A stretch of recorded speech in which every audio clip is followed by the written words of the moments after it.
Vivaan. I wasn't sure why I was so nervous telling them about my vision.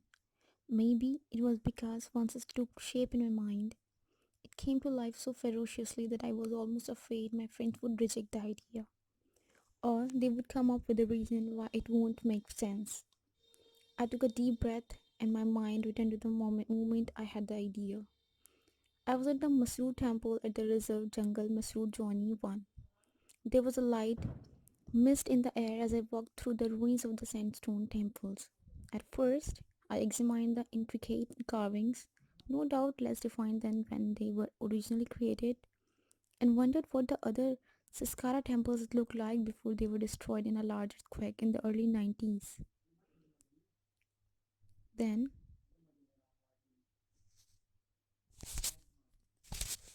I sat on the other side of the rectangular reservoir in front of the temples, taking in their reflection in the greenish water. I was in awe and was suddenly struck with an urge to share this with someone. Mira, of course. I loved it when she traveled with me, but others as well. No pictures could do this amazing scene justice, just like many of the other beautiful places in my homeland. I was not a writer like Mira. I couldn't put together the right words to tell people about the Masur temples or any of the other wonders I had seen. Suddenly I felt a purpose. As strong and hardened as the ruins in front of me, that purpose was to bring people here to show them the beauty of India. The plans that took shape in my mind were bubbling up inside of me as I sat before my friends in cafe. I want to start a tour company, I began. Where? Kabir asked. Traveling the world? I looked at Mira and saw a small frown cross her face before she quickly brushed it aside. I spoke quickly to reassure her that I would not go far. No, I said, looking at all three faces, I want to start offering tours to people in India. Interesting, Nisha mused. But do people really want to take a tour in their own country? I thought they usually travel to different places of the world. That's the thing, I explained. Too often we take our own country and its amazing culture for granted. I did the same thing when I met you all. I was always keen to run to other places, New York, Paris, places in Canada. But India always called me home. And now that I have been traveling around the country to places both known and unknown, I realized that I could do something that no one else has. And what is that? Mira asked, curiosity dancing in her eyes.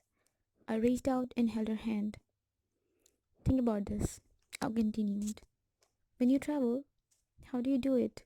You go to a hotel, take out a guidebook, and take day trips to the places that the writers direct you to you. You are one of 100 or 1,000 walking that same path. And at the end of the day, you go back to your hotel, think about your day, and plan for the next day. What do you purpose then? Kabir asked. Lacing his fingers together, he started to lean forward over the table, and I wondered instantly if it was because he was concentrating on what I was saying or if it was so he could hear me better over the din of the cafe. I want to take small groups. I want to arrange for them to stay in people's houses, immersed in the culture, not in a hotel room with the same walls and the same slightly uncomfortable bed that they were in the day before. Have you ever gone to a strange place and wondered what the local people eat? Where they go when they take their families on picnics? My friends nodded, and I could see the excitement lighting up their eyes as they started to understand and feel my passion.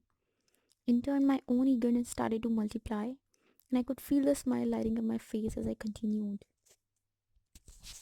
Take our own city, for example, I said. There is so much to do and see in Pune, but a traveler might be so overwhelmed by all the traffic and the movement in the city that they might not know how to truly enjoy their visit. Or what if they only know to go to the popular tourist areas? All our temples, a zoo, and the some of the parks. Mira nodded thoughtfully. It would be like seeing the surface of a lake.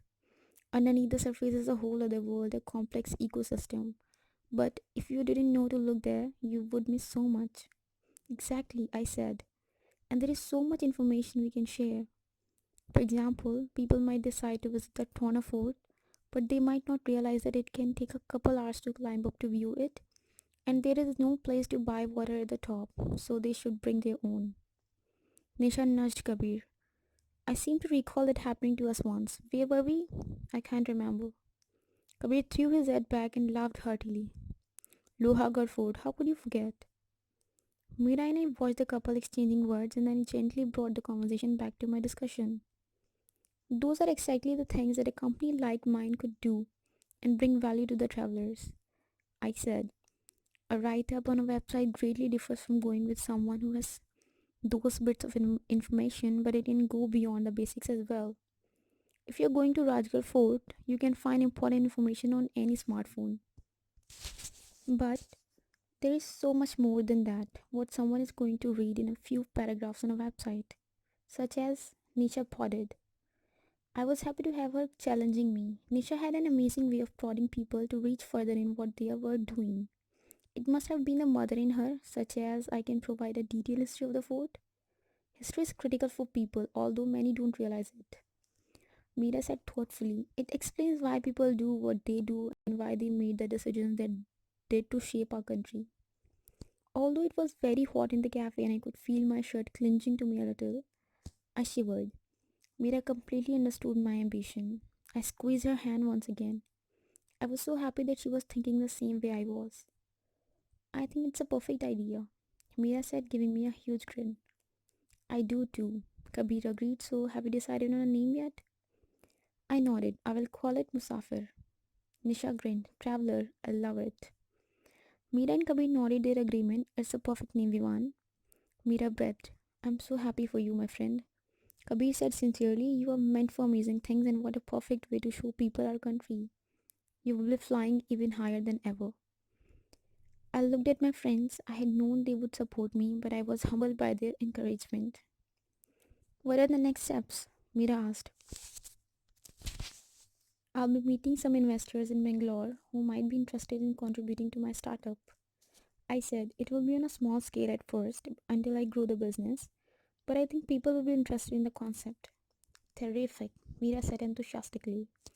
When will these meetings take places?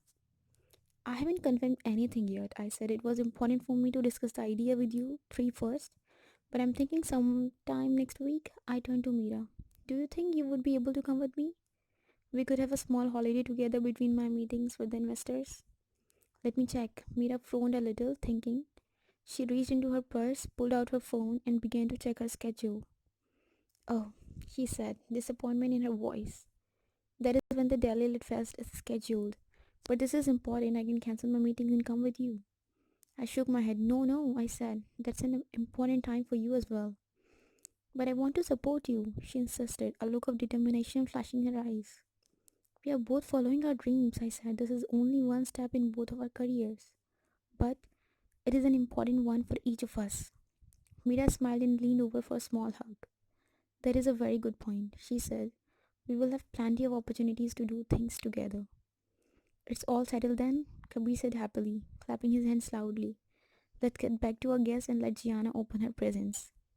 We stood up for a small table and watched Kabir and Isha return to the party. Mira started to follow them, but I caught her hand and tugged her close to my side. Burying my face in her hair, I said quietly, let's plan a special dinner date this weekend. You and I need some time alone to celebrate before we go off on our respective trips. Mira leaned into my arms and I could feel her nodding. I think that is a very good idea, she murmured her agreement. Although my thoughts were bursting with ideas for Musafir, another idea was starting to move to the front of my mind. Mira and I had been together for 3 years now, and while we had both decided to take our relationship slowly, I was beginning to think it was time to take things to the next level. I knew she was the woman I wanted to spend the rest of my life with. Without a doubt, I knew I was ready to ask Mira to marry me.